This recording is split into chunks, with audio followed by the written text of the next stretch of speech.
Hey there, I'm Lee Rowley, and this is Lee After Dark. Why? Because there's more to being a business leader than just business. Each week, one brave entrepreneur ejects the elevator pitch and tells us about, well, whatever they want to talk about. Today, I have with me from New York City my very special guest, Joe Gonzalez. Joe, how you doing today? Hey Lee, how's it going?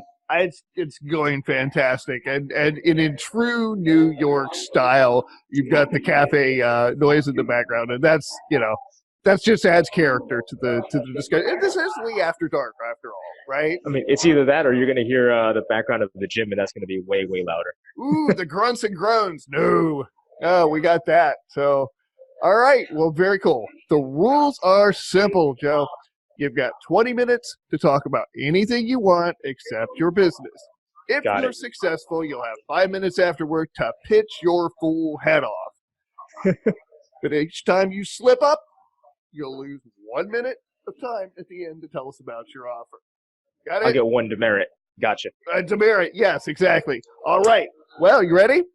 Sure. All right. Well, let's start the timer and go. Who are you and what are we getting into for the next 20 minutes? All right, cool. So my name is Joe Gonzalez. Clearly, I live in New York City, and about maybe 10 years ago, I got into a bit of a hobby that became more of a very serious hobby, Okay. and that's Chinese martial arts.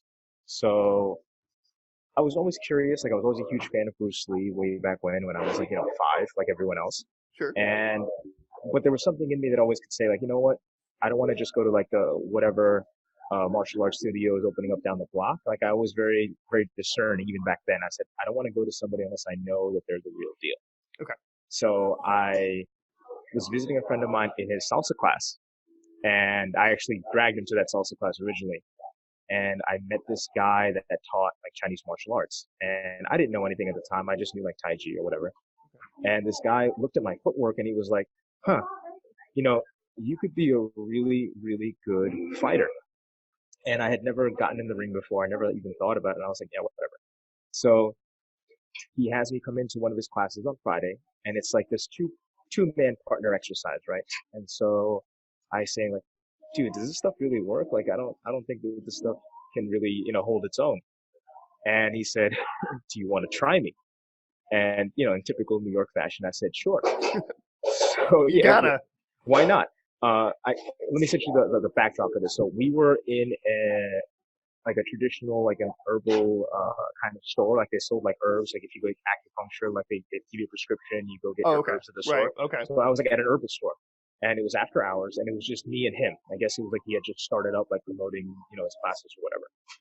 For whatever reason, I was the only guy there, and the backdrop is just like this like really strong smell, and it's just me and him, and it's like getting dark outside. So I was like, yeah, sure, whatever, let's go for it. So I lunge at this dude, and I feel like I'm in a washing machine.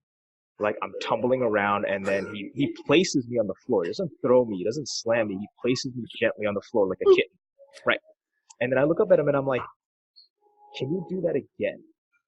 Right? Because it might be a fluke, right? I don't want to admit that I just don't know what I'm doing. So I give it the good old college go, and I bum rush him again, and same thing, almost in the exact same place. And I'm like, you know what? There might be something to this stuff.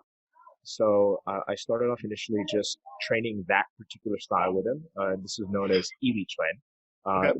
If for people that don't know what that is, imagine Tai Chi. They do push hands, but more often than not, you're going to get punched or slapped during the course of a training drill. It's a Okay. Wow. much more pressure. Yeah. Okay. So I did that for maybe about 5 or 6 months, and then he said, this is really good for like close quarter stuff, but you need to learn how to bridge. And so he also taught another martial art, which was like a sister style, not really, but it's lumped in the same family, and that was called Singi Tren, or like intention fist, shape intention boxing. Okay. So I was like, all right, cool, whatever. And I'm gonna believe whatever you say because you completely housed me the first time I met you. And I trained with him in that style. And the interesting thing about it was that he wasn't stressing uh, muscular tension. Like he wasn't saying like you have to be stronger, you have to be faster. It was really about Okay. coordination. It was really about how can you figure out how to do this movement with the least amount of muscle and force as possible, Okay. so that you can deliver the most amount of force possible. And in the beginning, it was just these forms, and I'm like, again, I was like, I don't know if this is, I don't know if this is gonna work. And every now and then, like, he would see that, and then he would show us like applications and demonstrations. And I swear to God, it felt like you were getting hit with a brick, even when he would stop his shots, right? So it's kind of like I've been hit by like boxers, I've been hit by Muay Thai people, but this was something different. Like, the shot penetrated way more, and it was, you go and register in your head, and you're like, you know what? I don't ever want to get hit like that again. Like, that was more of the sentiment. Like, if you get hit with a boxer, like a Golden Gloves guy, like, it sucks, right? But like with this, is this one of those, like, you get hit so hard your grandkids have a headache, right? it's That sort of different because like Okay. when you get hit, when you get punched, or when you get kicked, like there's a certain like reaction that's normal. It's like, oh, that really hurt, right? Right. But then there's something else where it's like it's much more penetrating. Like, your Right. will to fight sometimes gets stopped, or like your nervous system kind of just like spazzes out. And that's kind of what it was like. So he did that in terms of like the grappling and the control aspect, and he threw me to the ground. But when he struck, or when he showed us the power, I was like, yeah, that's not normal. Because he could do that with every part of his body, like his elbow, his shoulder, his hip. It was like they were literally all weapons that he had at his disposal.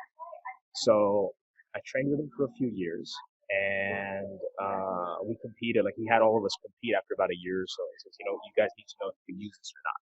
So I won my first fight. I knocked the guy out of the ring in the first exchange, and then just chased him around the ring.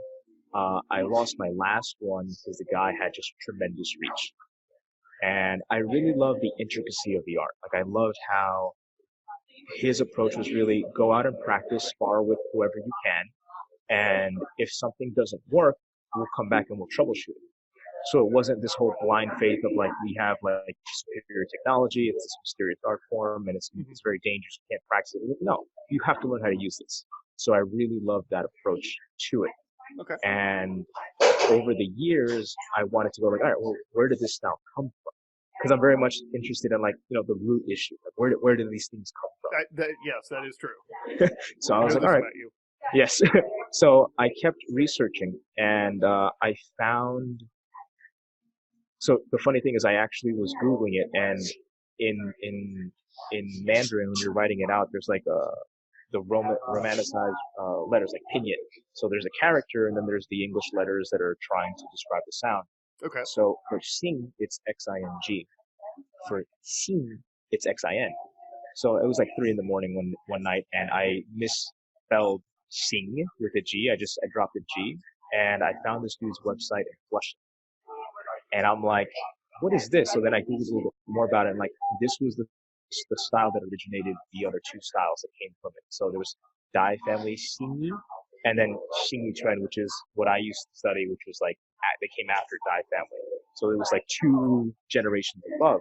Wow. And up until, I'd say, the 1980s or so, it was only taught within the Chinese Muslim community. Okay. Wow. So it was not easy to come across up until a certain date. So I went out there, and the style looked very different. Like, I looked at it, and I'm like, I don't know if you can use this to fight. Like, if you checked out the clip that I sent you, it looks almost like you're dancing. It looks almost like a performing art, and it's all almost exclusively solo practice. So it's like, how are you going to use this to do anything? And I didn't say anything. I was just curious. So I sat and I observed the class. Turns out the teacher doesn't speak any English, so he only speaks Mandarin and Shanghainese. And I was like, all right, let's figure out what's going on here. And I watched the first class, and there was a very subtle confidence with what he was teaching. And I saw some of his older students, and they moved really, really well. And I couldn't quite place it. I'm like, there's something here, but I can't quite put my finger on it.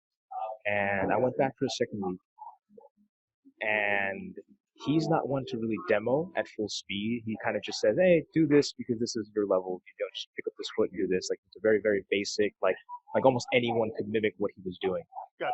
But when he explains stuff, like when he talks about when he used to fight when he was younger, when he talks about like the old days, right? Like he gets very excited talking about like fighting and hitting people and doing stuff. And so when he gets into it, his eyes change. Like he gets a glimmer in his eye, and then he actually goes through some of the movements. And when he did it the first time, it was almost like so quick that I didn't catch it. Like he changed and he pivoted his weight and he turned around like he was going to strike somebody. And it was like, I've never seen anyone move that way before. And he's 65. Like he's not young, 65, right? yeah. He Sure. looks like he's in his 40s, and he moves. And he's probably the best movement that I've seen ever. You know, and I've trained, like I've gone and I've seen like Ito Portal was like a gymnastics coach or gymnastics style teacher out in overseas, but this guy is something else. And I was like, all right, there's something here. Like I want to see what it is. And in the beginning, it was just faith. And I met a student that stuck around with him for about 10 years. And we kind of like played after class. I was like, hey, well, like what does this look like after that amount of time? And there's like a staircase going down the retirement home where we practice and we have class, right? That's perfect, a perfect backdrop for this. And we were at the bottom of the stairs. And I said, like, how would you use this in like close quarters? And he planted his feet and said, all right, we're just going to show you with the rotation. He rotated his waist and he used his arms like this in the forms. And I swear to God, he nicked me. Like he just barely nicked me, but it felt like he had stabbed me in the forearm with a blade. And Wow. it was one of those, like, it hit me, like, it nicked my forearm. And I think, like, I lurched forward from the impact, and the next arm swing would have just, like, shattered my jaw. But he stopped, like, at the last second. Wow. And I'm like, so my original hypothesis was that the teacher had this kind of power. Like, I thought that this is what the teacher was like. And I was like, so I asked him, and this is what floored me. I said, so is this more or less what, Master Chen did? And he's like, oh, are you kidding me? No, when we spar, I don't last 3 moves against it. I'll get one off, but maybe 2, but the third one I'm on the ground. And I'm like, you hit as hard or harder than my last teacher. And you've only been doing, right. It's literally what it feels like. Whenever you fight someone in these families, whether it's it's like, it's literally like you're putting your hand inside of a lawnmower. Wow. That's what it feels like, because once you engage and once they have contact with you, it's like you're getting sucked in and you're helpless. And I would imagine that they're expending far less energy. Than you are. It keeps bringing back the concept of Wu Wei, right. Which is not do nothing but non-force, right? Taking the path of water, if you will. Sure. Water wins not by will, but by working around what it has to get around. Yeah, and go ahead. It's a big thing, like, and I'm wondering, like, well, how do they do this? Because I know they don't do a lot of sparring. Like, Master Chen even says, like, don't do that. First, train these things enough. So the whole idea with Si Liu He, so it's like heart, intention, 6 harmonies. The whole idea with that is that there are 24 shapes. In our lineage, there's 24 shapes, 24 movements. Okay. And they call these ba, so there's no real translation for that word, but ba can be used as a container. Almost. It's not the way it's translated, but it's the general idea for the purposes of this. Okay. And so you think of it as this container, and you have a coordination that you have to learn within this container. The coordination isn't important, but the coordination forces you to discover a feeling, a sense of integration within the movement. And that allows you to find a way to transmit and issue force. But there's a rhythm that's there. There's a necessary rhythm. So if you put too much energy in the beginning, if you put too much strength, there's a phrase that they throw around, like dirty strength or unrefined strength. And they have a word for that. And so they say, like, don't use this. You have to, in the beginning, use it, get tired, but use it to the point that you're so tired that now you have to figure out how to do something else. And that was an idea that our old teacher had for us. It's like, how did you figure out how to generate power in this kind of state? And what he had to do when we were into the class, he said, all right, cool. For half of the class, you're going to hold the pad and you're going to hit it. and then at the halfway point you're going to switch. So the idea is that could you do this for an hour or for several hours? Okay. And that's the Wow. idea, is like you're getting rid of how you think it should be done. Because a lot of people come in and they see like an arm do this or a strike, and it's like it's not a strike. What you're doing is you're learning how to coordinate your entire body together, so that That's when you transition and change, now you're able to issue energy in a variety of different postures. It's not about the hands and the feet necessarily. awesome. Okay. That is absolutely very cool. Now, one thing that you mentioned is that you really wanted to impress upon our listeners that that this isn't what you see in the movies. Right. Why is that so important for you? So for me, it's that people have these expectations of what it's like to train these things, what it's like, what it should look like. Okay. And a lot of this will go from what I've heard from my current teacher. It's like says, one from a very real perspective, fights are just never that long. A real fight is never that long. It's never that pretty. It's never that coordinated or whatever. It's ugly, it's messy, and it's fast. It's over before you know it. Right. And he says for a lot of those things, for the people that have this kind of skill, like you can really mess somebody up. He was retelling a story of when he was younger, he had gotten into a fight and smashed his fist on someone's forehead, and the guy would start like bleeding out through his nose a couple hours later. Oh, wow. And it was kind of like saying like, yeah, so it's like what we understand as fighting on a technical level isn't what was taught at some point.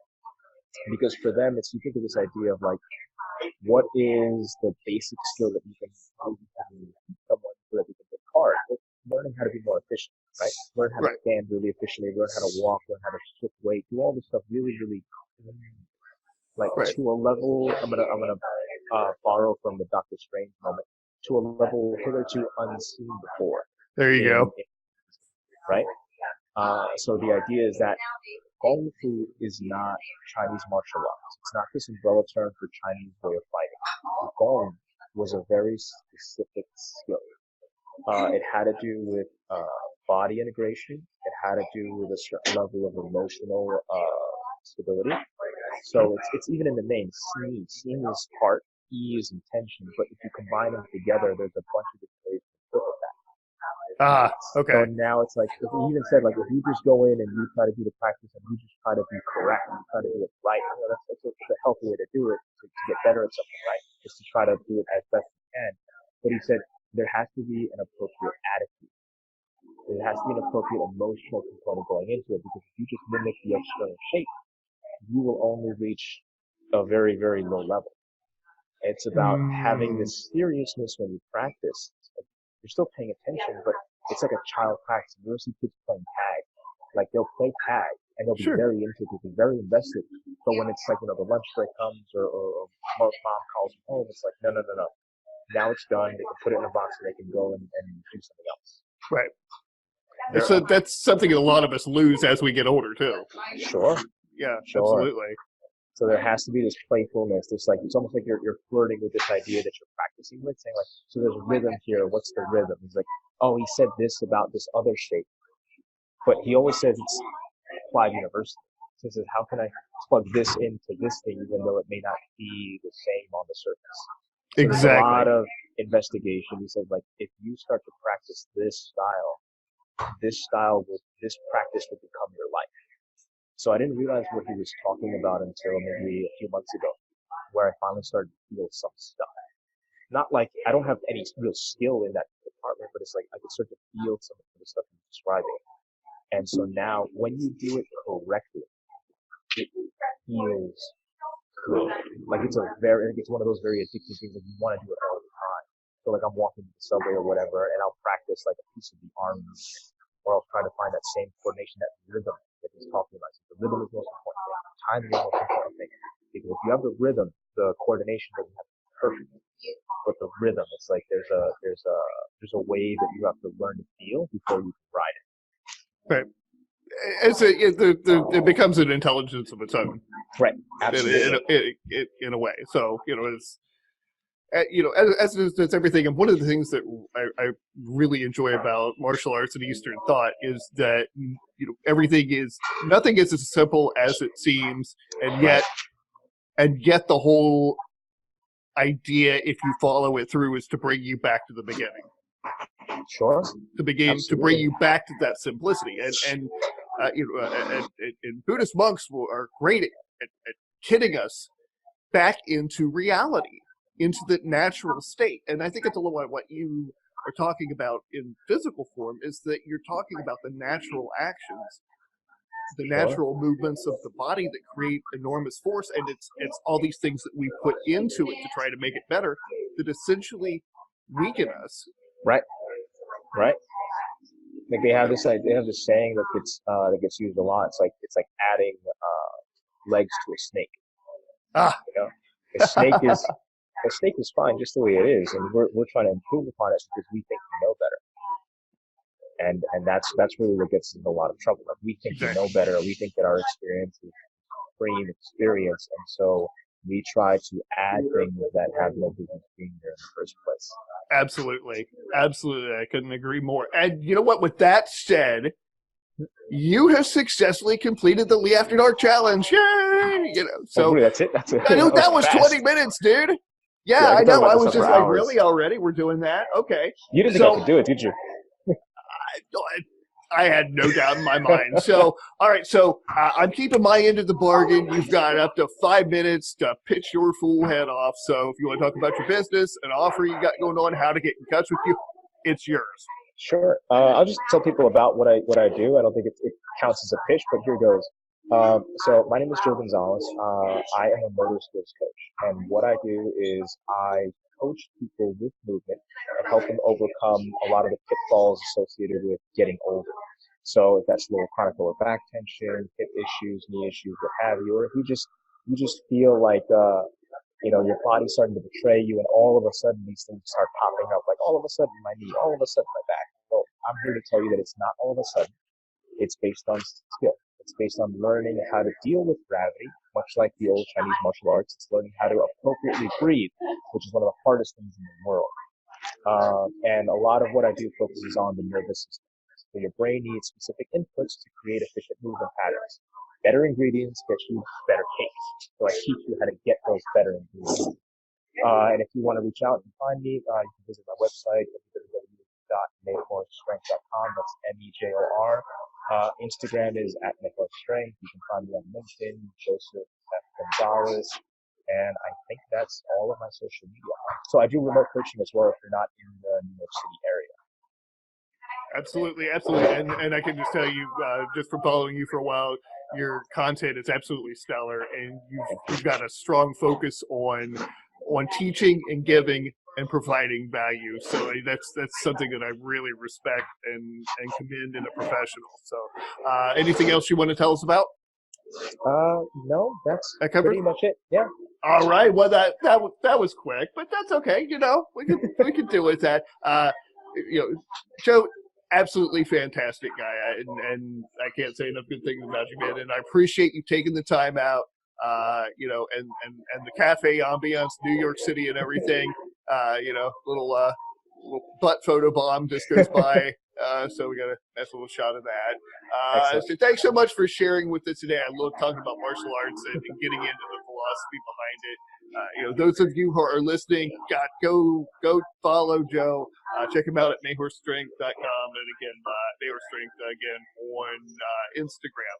We are out of time, but if you found Lee After Dark more entertaining and relevant than most of the drag out there, just please give our hosts over at ipmnation.com some love, or subscribe on YouTube, Spotify, iHeartRadio, Stitcher, iTunes, and wherever the heck else we put this show. This is Lee Rowley, my good friend Joe Gonzalez. Until next time, be present and be well.